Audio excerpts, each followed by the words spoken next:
bersatu dalam mesyuarat agung luar biasalah, mesyuarat agung EGM, adalah satu usaha untuk menyekat ahli-ahli parlimen bersatu menyokong PMX.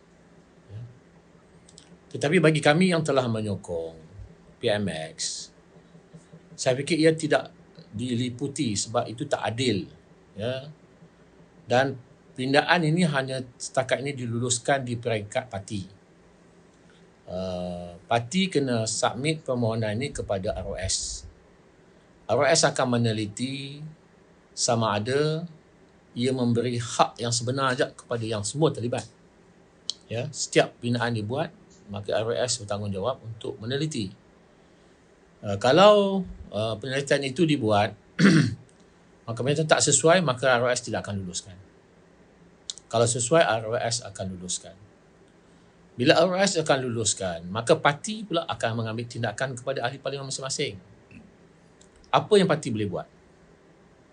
Dalam apa yang disebutkan oleh Presiden dalam temu bual, akan meminta ahli-ahli parlimen bersatu yang telah pun memberikan sokongan kepada PMX untuk menyatakan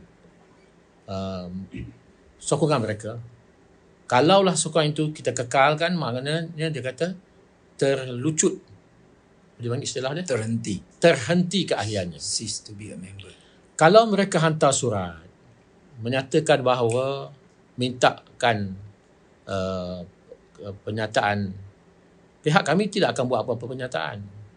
Sebab kami dah sokong. Tak perlu kita buat penyataan lagi. Memang kita sokong. Dan semua tindakan yang kita buat sekarang adalah atas nama Kerajaan Madani bersama dengan Yang Berhormat Perdana Menteri. Maka terpulanglah kepada parti, apa tindakan dia nak buat? Tindakan nak buat apa dia? Pilihan yang pertama ialah dia boleh bawa ke mahkamah untuk mahkamah putuskan dari segi pentafsirannya. Bila dia bawa ke mahkamah, kami 6-6 ni akan mengambil lawyer untuk pertahankan pentafsiran itu tepat ataupun tidak. Masa bila berlaku, apakah perkara itu telah berlaku sebelum ini masih lagi termasuk dalam pindaan tersebut. Jadi ini akan dijelaskan oleh mahkamah.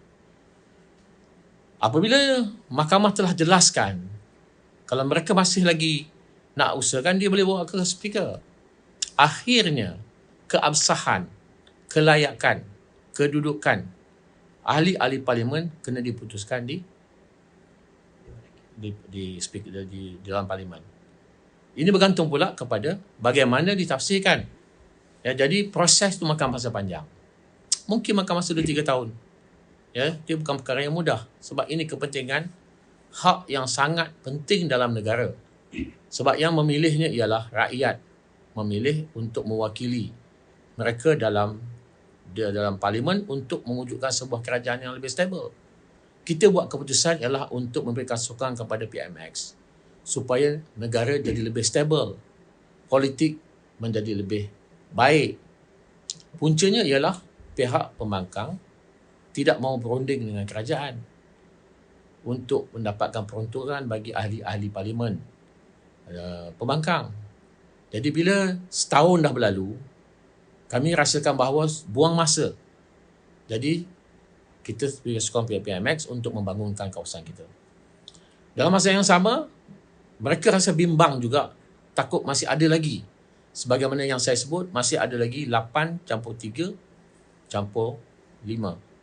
Masih ada lagi yang berhasad untuk menyokong PMX. Maka itulah mereka dengan segera buat pindaan ini untuk menyekat.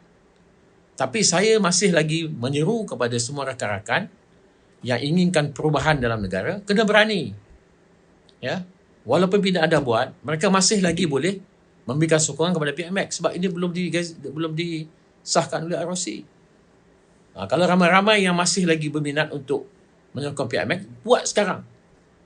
Ya, supaya jelas bahawa kita tak nak tunduk kepada parti yang hanya mementingkan untuk kepentingan pemimpin mereka saja. Tidak mengambil kira kesusahan ahli parlimen, tidak mengambil kira kebajikan rakyat di bawah. Itu pandangan saya lah. Datuk tadi kata 8 plus 3 plus 5. Apa makna tu? I tak nak nama, just makna.